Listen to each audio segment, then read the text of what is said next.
All right, so if you've watched any of my videos, you know I always try to keep treatment simple with aligners.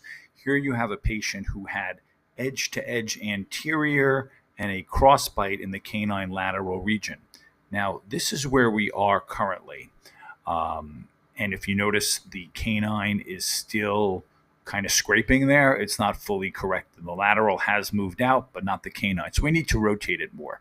So if you notice, you see this rotation improving.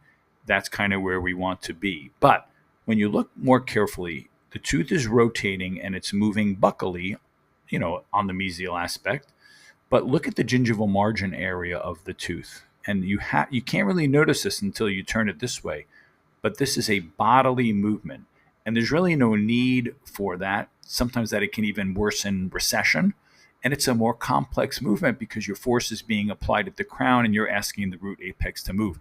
And so the simple adjustment that I make whenever I can is I just convert this to a tipping movement by removing the buccal root torque that I really don't think there's need for. So now you see a rotation, and I'm going to even rotate it a little bit more out. But you will not see the tooth moving as much at the gingival margin. And then also, if you notice, there is a distal root angulation, maybe more of a mesial crown inclination. And I think the reason for that is they're trying to close that space. So if you're doing that, you may want to put an attachment on this tooth to accomplish that. Or if I were to remove that angulation and want to keep it even more simple, like this,